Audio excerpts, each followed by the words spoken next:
Welcome to a new edition of the Famous Interviews with Joe Dimino. On this episode, we talk with author of the true life mystery, Buried Secrets, Anne Hanson. She is an explorer of the unknown and has always followed when her curiosity beckoned. She crossed the ocean for her African studies degree and as a reporter would drive endless miles across town to get the story. When she investigated her grandparents' secrets, she journeyed into a bygone century. She has written for the Boston Globe and numerous newspapers as well as corporate publications. We get into all of this and so much more. Enjoy the interview. Thank you for taking some time out today. I appreciate it. Oh, happy to do it. You have an intriguing adventure, like a true life mystery here.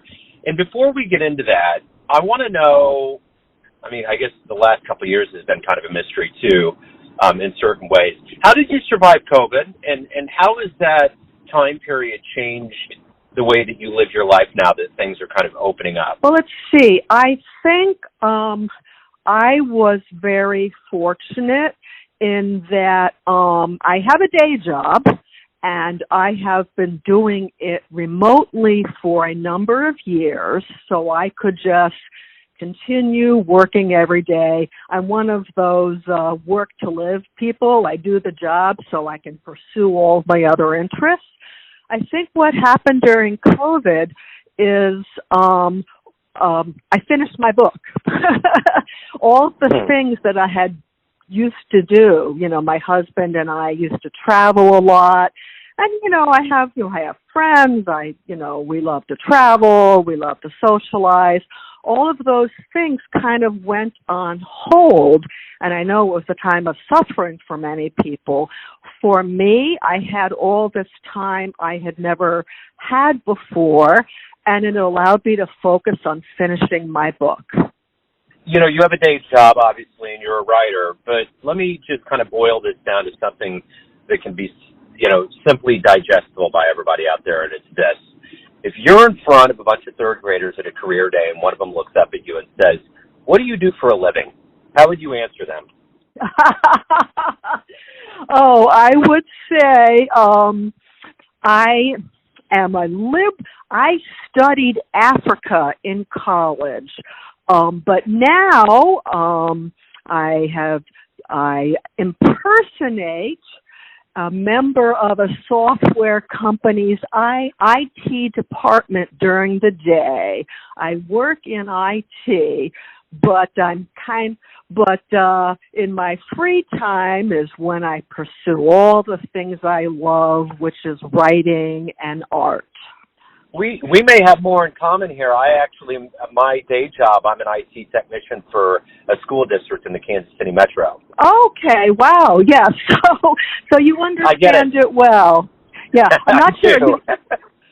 We have to think about how to explain it to the third graders. It's kind of like, during the day, I'm very good and I do all the things that I need to do.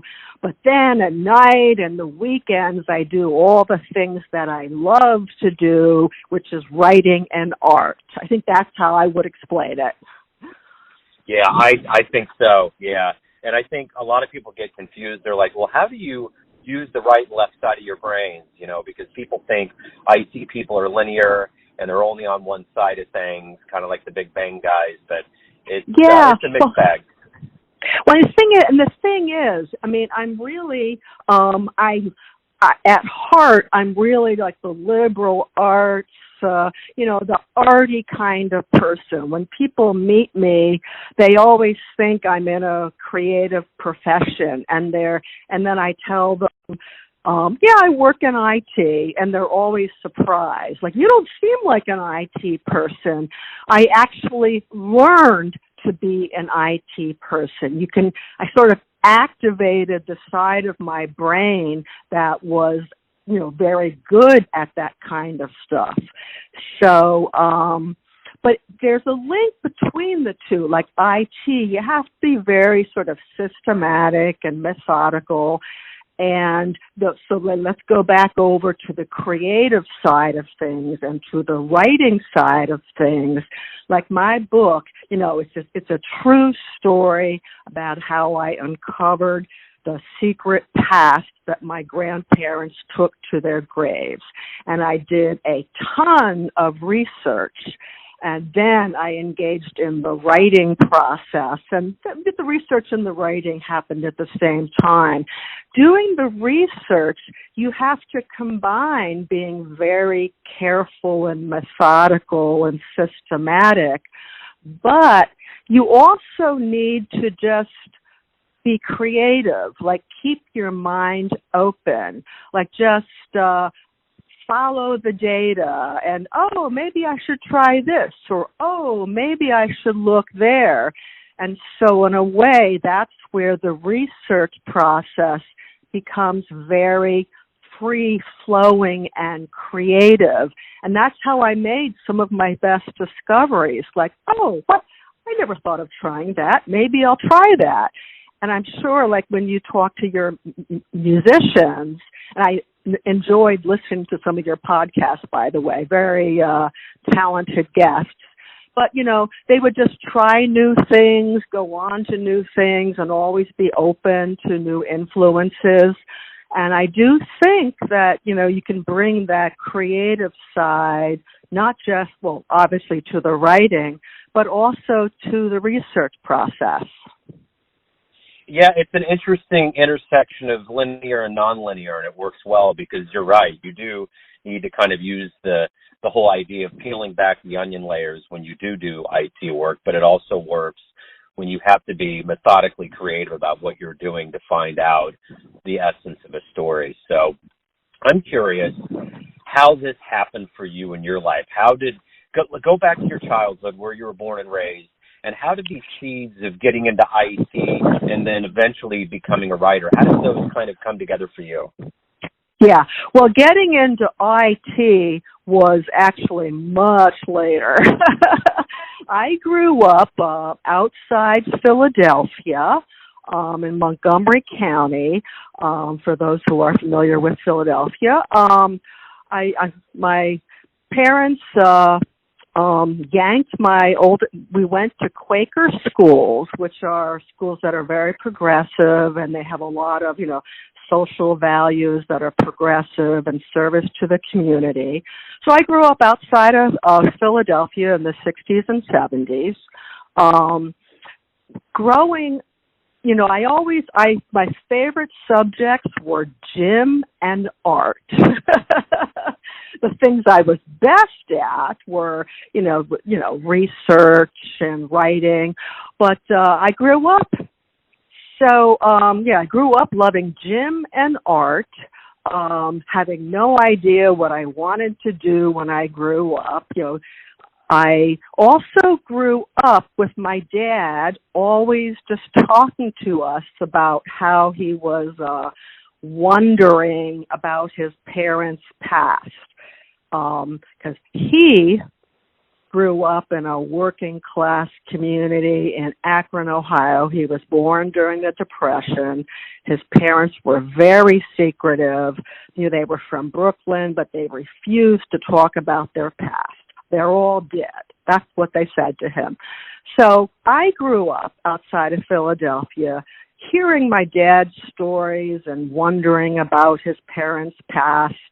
I went to college and studied African studies just because I thought it was fascinating.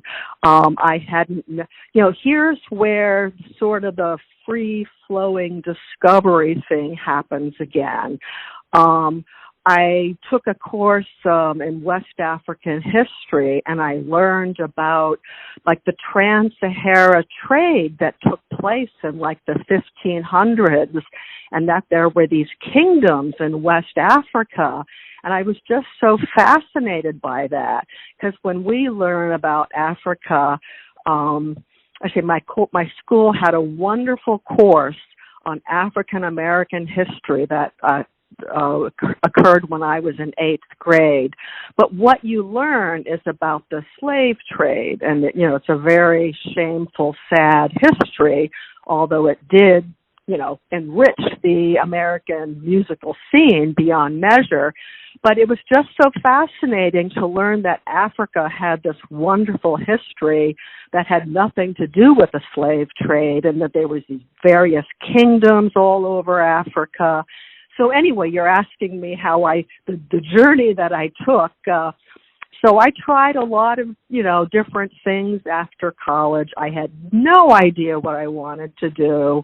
I fell into journalism after graduate school and loved it, but I got started too late. I didn't get ahead in journalism, which in the early 90s was a field of diminishing opportunity. All the jobs were going away. I got into it, but I didn't have the journalism degree. I didn't have the internships. And long story short, I moved to Boston, and I was working, believe it or not, in a sales job. I'm good at talking, I really would be trying to help my customers, and I was selling a high-tech product. And I was talking to my stepmom about it, and she said, I think you could, you'd be good in, software and technology. I actually quit my job, did a little client-server training program, which was the hot technology in the late 1990s, did a 3-month program that I put on my credit card. I got out of the program, and this was the height of the tech boom in the late 90s. And I ended up getting a job in IT at Harvard University in 1998. And IT was always just, you're always learning, you're always doing something different. I am very grateful for, how IT has taken care of me over the years. But it's always been a means to an end. I can activate that side of the brain, but it's not the one that feeds my, sort of my creative interests and impulses. Does that make sense? Yeah, all of it makes total sense. So I'm curious, talk to me about your book. Talk to me about the journey and idea of getting to this book and how it's kind of transpired. Well, how it happened was, I mentioned, my dad grew up in Akron. His parents were from Brooklyn. Like, we have no family. They're all dead. Then a young woman marries into the family, thinks it's so strange that they don't know anything. She does a little genealogical interview. This is in the 1950s. So then, fast forward 25 years, my dad gets my sisters and I involved in the genealogical research. And we could, based on the interview my aunt did, we could never find a thing.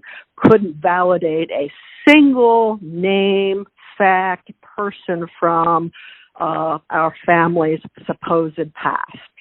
So over the years, I sort of dipped into it as time allowed. Like my dad I've always been close to my dad. He always encouraged me to do the research.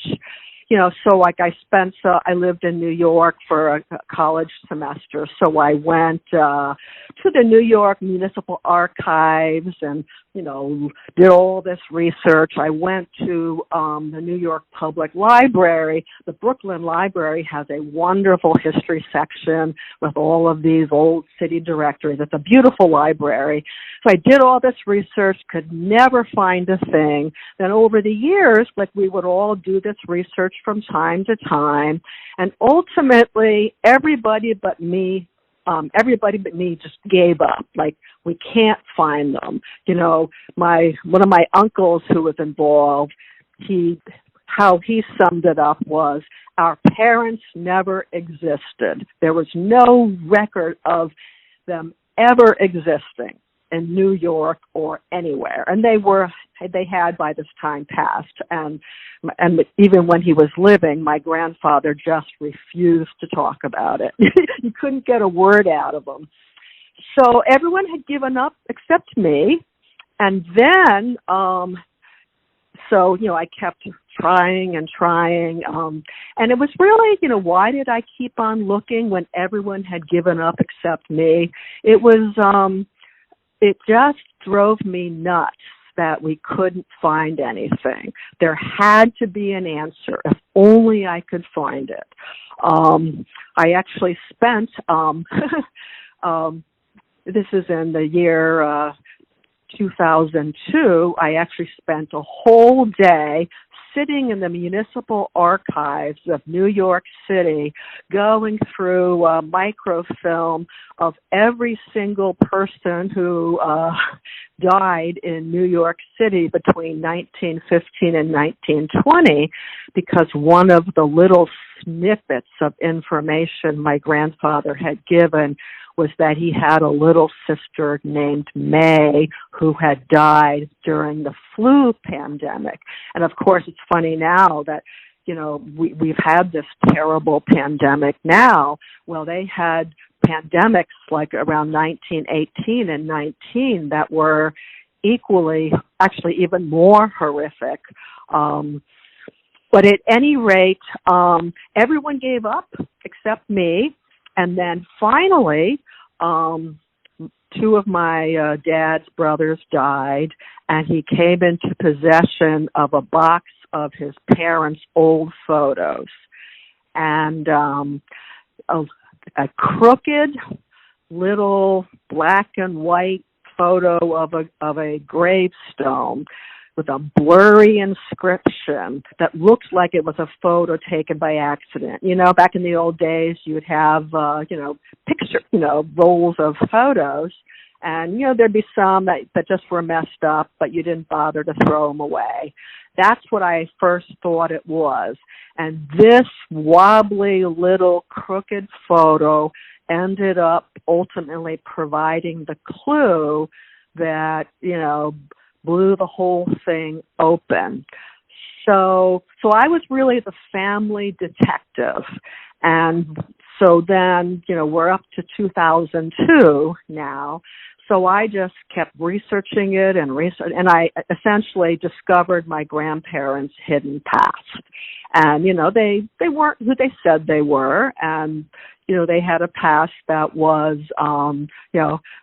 shocking for us to, they didn't kill anyone. I will say that. They did not kill anyone. But they had a past that was shocking to learn of. And my dad was the first one to say, you should write a book about this. And I was like, oh, I know how to write. Okay, that's an interesting idea. And my dad and I had already started doing family history interviews even before the whole thing, blew open. And so we just started doing a series of family history interviews, but it really just turned into like these wide-ranging conversations.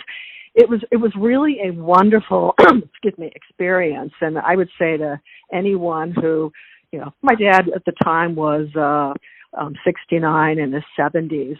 But it was just a wonderful experience where, it started off kind of quite structured, and I'd ask questions about his parents and his childhood, but it became very free-ranging, and we just had these wonderful, and my dad was a wonderful interview subject, like growing up in Akron in the 1930s and 1940s. He, his memories that there was sound and colors and smells and textures from his memories. He was a wonderful interview subject. But I would encourage everybody, just sit down with, your loved ones and just, you can talk in a structured way, but ideally it just sort of becomes this free-ranging conversation. Anyway, my dad and I talked, and I began writing the book. And I had no idea what I was getting into. I had been a journalist, and I knew how to write 20 inches. It's like literally a story that's 20 inches in a newspaper. So I thought I knew how to write a book, and I didn't.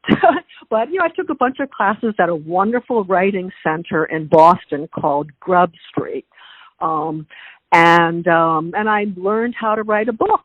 And my dad was sort of my partner, I mean, he and I just kept on talking about it, and he would just keep on remembering things. Sometimes it would just come out of the blue. I'd say, Dad, why didn't you tell me this before? And he'd say, well, I didn't think of it before. But anyway, it was really a collaboration between me and my dad. I mean, I did the writing, of course, but he was a big part of the process. And, I wrote and I revised, and of course life intervened. There was periods of a couple of years where I wasn't working on it. But then I revised for a final time during the pandemic, this enforced free time that I had never had before, and finished the book. Does that make sense? I know it's sort of a long and winding road. Yeah, no, and there's a lot of tenacity that goes into that, and you stuck in there. What did you learn about yourself over this process that maybe you didn't realize before? Well, it's funny. I've thought about, people have asked me, how did it change you? I think what really changed, it changed how I think about a lot of things.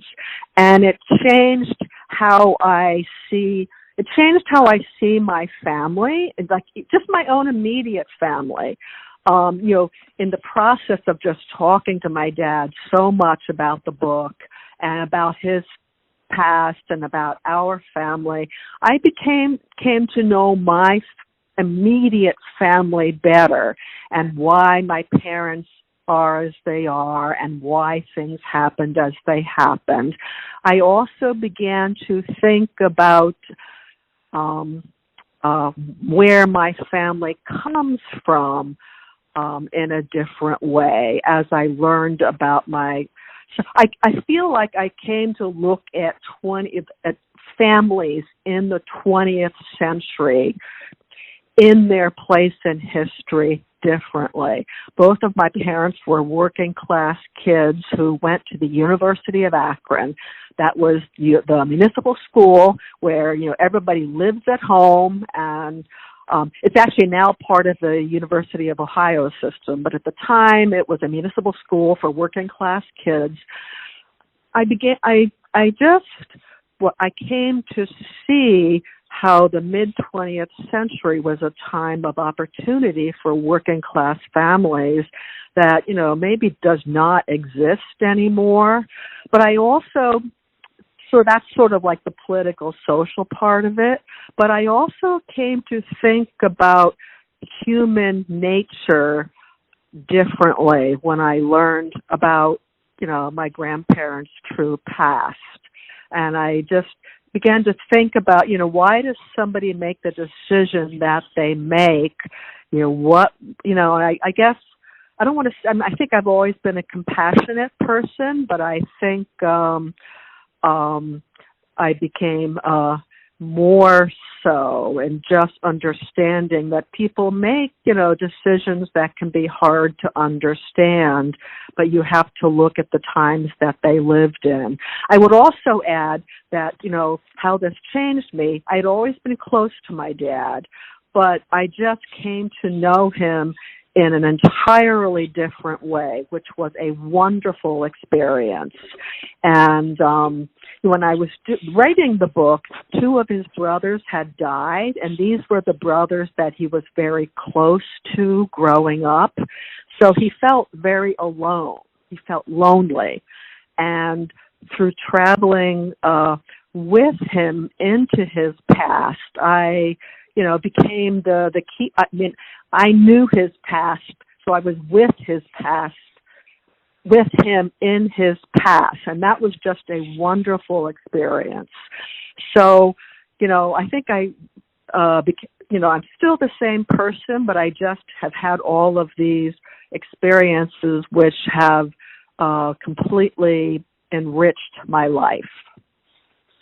So in the length of a tweet or more, or a tweet or two, tell me why you think of all the stories out there and books that are out there, why should someone pick your book up? Well, ultimately, it's a mystery. It's a story of suspense.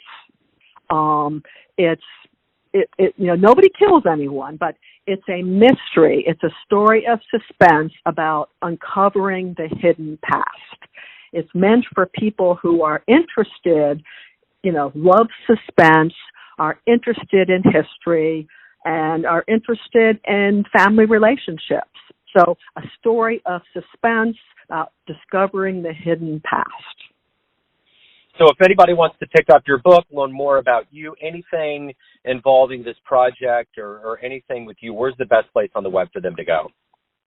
Oh, but they can go to my website. That is AnneHanson.com. That's AnneHanson. So it's AnneHanson.com. You can see my book there.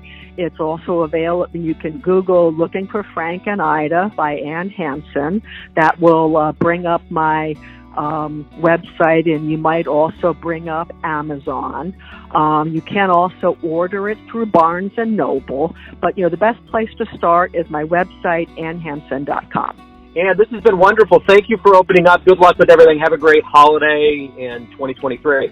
Yeah, likewise. I enjoyed our chat. It was lovely to be here. Thanks for tuning in to another famous interview with Joe Dimino, where we cover the world of art, literature, business, spirituality, and music from around the globe. If you want to hear more interviews, visit the Famous Interviews with Joe Dimino channel on YouTube. Thanks again for listening, and until next time.